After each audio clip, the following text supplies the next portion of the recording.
North west Pakistan అంటారండి. మీకు ఖైబర్ పఖ్తూన్ఖ్వా అని మాట్లాడుతూ ఉంటాం చూసారా, మీకు ఆఫ్ఘనిస్తాన్. సో ఇక్కడ ఈ సరిహద్దులు, ఇక్కడ బాను అనబడే ఒక ప్రాంతం. మీకు ఒక పోలీస్ స్టేషన్ వద్ద కొంతమంది, ఎవరు అనేది తర్వాత చెప్తాను, వీళ్ళు ఒక కార్ తీసుకొచ్చారు. కార్లో పేలుడు పదార్థాలు ఉన్నాయి.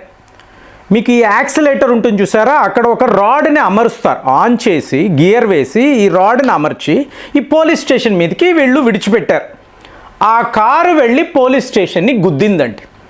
సో పేలుడు, వెంటనే లోపల ఉండే పోలీసులు ఉంటారు కదా, పాకిస్తాన్ పోలీసులు, వీళ్ళు హుటాహుటిగా బయటికి పరిగెట్టుకు వచ్చారు.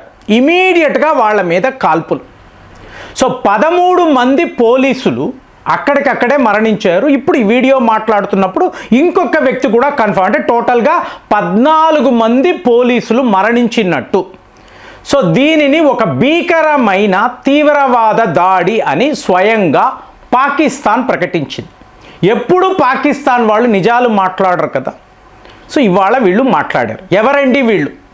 వీళ్ళు బలూచ్ లిబరేషన్ ఆర్మీ వాళ్ళు కారు, అలాగే తెహ్రీక్ తాలిబాన్ పాకిస్తాన్ వాళ్ళు కారు, హకానీ నెట్వర్క్ అసలే కాదు, తాలిబాన్ల, ఆఫ్ఘనిస్తాన్లో ఉండే తాలిబాన్ల యుద్ధం జరుగుతుంది కదండి.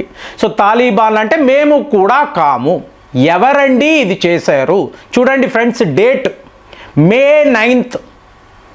సో మనం అగ్ని 6 పరీక్షలు అన్నాం, మరి అక్కడ సాయంత్రం మీకు ఎక్కడ నార్త్ వెస్ట్ పాకిస్తాన్లో ఎవరో మీకు ప్రతీకారము తీర్చుకుంటున్నారు.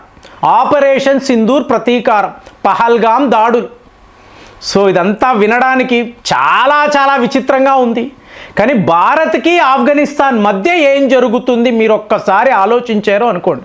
జస్ట్ ఇప్పుడు మీరు ఈ గ్రూప్ ఐఎంపి అంటారు, అంటే ఇతిహాద్ ముజాహిద్దీన్ పాకిస్తాన్ అంటారు. ఆ టైంలో 2025లో పాకిస్తాన్ ఒక రిపోర్ట్ని ఇచ్చిందండి. ఎవరికి? అమెరికా వాడికి, డొనాల్డ్ ట్రంప్కి వీళ్ళు ఒక రిపోర్ట్ ఇచ్చారు.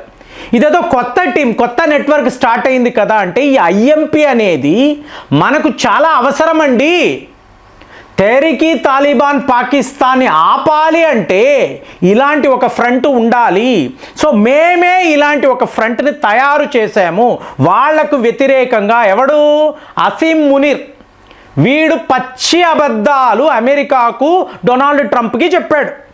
అంటే నేనే ఇంకొక ఫ్రంట్ని, ఇప్పుడు ముంబైలో ఆ రోజుల్లో ఒక తీవ్రవాద గుంపు ఉంది, డ్రగ్ మాఫియా, దావూద్ ఇబ్రహీం అనుకోండి. ఇప్పుడు ఇతనికి వ్యతిరేకంగా మీరేం చేశారు? చోటా రాజన్ అనబడే ఇంకొక గ్యాంగ్స్టర్ను తీసుకువచ్చారు పోలీసులు. వీళ్ళే మేమే తయారు చేశాము, చోటా రాజన్ని మేమే తయారు చేశామని పోలీసులు ఆ రోజుల్లో. సో ఒకడిని ఎదిరించడానికి ఇంకొకడు, సో ఇలాగే మేము చేసాము అని పాకిస్తాన్ వాళ్ళు చెప్పుకున్నారు. మరి ఇవాళ ఏమైందండి? ఈ ఇతిహాద్ ముజాహిద్దీన్ పాకిస్తాన్ వాళ్ళు పాకిస్తాన్లో ఉండే ఒక పోలీస్ స్టేషన్ మీద ఇంత భయంకరమైన దాడులు ఎందుకు చేశారు? అది మే 9th ఎందుకు చేశారు? ఇది నేను అడిగే ప్రశ్న. మే 9th ఎందుకండి ఎంచుకోవాలి? ఇప్పుడు ఆఫ్ఘనిస్తాన్కి ఏం కావాలండి? ఈ ఖైబర్ పఖ్తూన్ఖ్వా డ్యూరాండ్ లైన్, ఈ బార్డర్ను చెరిపేసేయాలి. ఇక్కడ ఉండే పస్తూన్ భూములంతా మావి, మాకే చెందాలి అని ఆఫ్ఘనిస్తాన్ చెప్తా. అంటే మీకు గ్రేటర్ ఆఫ్ఘనిస్తాన్ పెరిగింది కదా, ఇదే వాళ్ళకు కావాలి. ఇది కావాలి అంటే ఏంటి? పాకిస్తాన్, అక్కడ నుంచి పాకిస్తాన్ యొక్క సైనికులు, వాళ్ళ పోలీసులు వెళ్ళిపోవాలి. ఖైబర్ పఖ్తూన్ఖ్వాను వాళ్ళు ఖాళీ చేయాలి. కాబట్టి వాళ్ళు మనతో కలుస్తున్నారు, అంతే కదండి. మరి భారత్కు ఏం కావాలి? ఈ పాకిస్తాన్ తీవ్రవాదానికి శాశ్వతమైన పరిష్కారం మనం వెతుకుతున్నాం. ఇది మీరు పీఓకే అనండి, గిల్గిట్ బల్టిస్తాన్ ఎలాగైనా అనుకోండి, ఈ పాకిస్తాన్ అనబడే దేశము అక్కడ ఉండకూడదండి.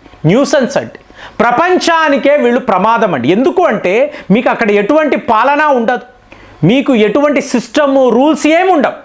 కాబట్టి అమెరికా వాడు వీళ్ళని టైం టు టైం వాడుకుంటూ ఉంటాడు. సో ఒక తీవ్రవాద దేశాన్ని తీవ్రవాదం కోసం వీళ్ళు వాడుకుంటారు. కానీ మనమో ఆఫ్ఘనిస్తాను ఏం ఆలోచిస్తాము? ఈ పాకిస్తాన్ మెల్లమెల్లగా డిస్ట్రాయ్ అయిపోతే ఆటోమేటిక్గా మన యొక్క టార్గెట్ ఏం కావాలో అది మనకి దక్కుతుంది. ఇది స్లోగానే జరుగుతుంది, అంతే కదండి. ఇప్పుడు వీడు మీడియేషన్ అని మాట్లాడుతున్నాడండి. వీడు మీడియేషన్ కాదు, మీకు ఒక్కటే చెప్తున్నాను, గుడ్ పాకిస్తాన్ బ్యాడ్ పాకిస్తాన్ ఉంటుందా? ఉండదు కదా.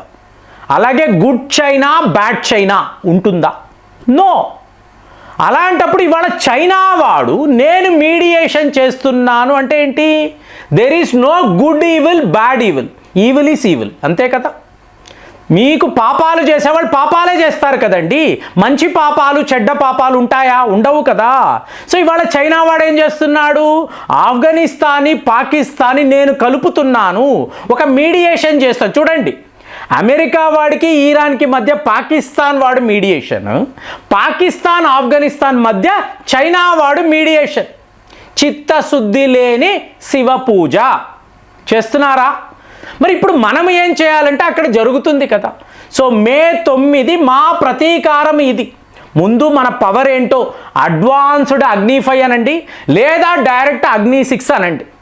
So inter continental ballistic missile మీద పరీక్ష చూపించి ఇదే మా ఆన్సర్. తేడా అయితే తేడా అవుతుంది.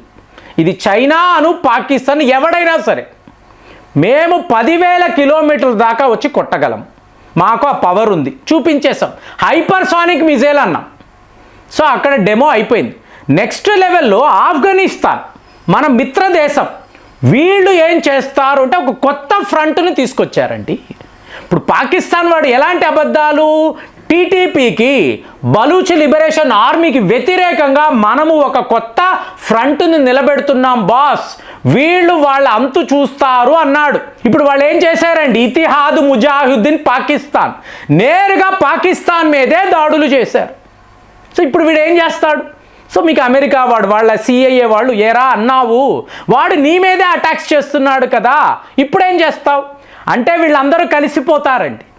పాకిస్తాన్ అనబడే దుర్మార్గాన్ని ఆపాలి అంటే ఆఫ్ఘనిస్తాన్ తాలిబాన్, పాకిస్తాన్లో ఉండే తాలిబాన్, బలూచిస్తాన్లో ఉండే లిబరేషన్ వాళ్ళు, అలాగే ఈ గ్రూప్స్ ఎందుకండి?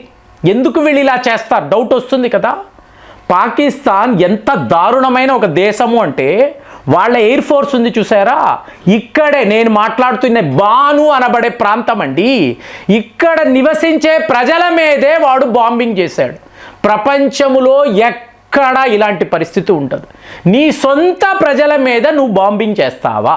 సో ఇప్పుడు ఇతిహాద్ ముజాహిద్దీన్ వాళ్ళు ఇదే అడుగుతున్నారు, మేము ఏం పాపం చేశామురా, మేమేదో కష్టాల్లో ఉన్నాము, మేమేదో వర్క్ చేసుకుంటున్నాం, మా మీద దాడులేంటి? ఇప్పుడు చూడండి ఫ్రెండ్స్, యుఏఈ ఇప్పుడు 3.5 బిలియన్ అమెరికన్ డాలర్స్ పాకిస్తాన్ వాడు తిరిగి ఇచ్చిన తరువాత 10,000 మంది పాకిస్తాన్ షియా ముస్లిమ్స్ని గెట్అవుట్ అని అన్నాడండి, తరిమివేశాడు, లిటరల్గా తరిమేశాడు.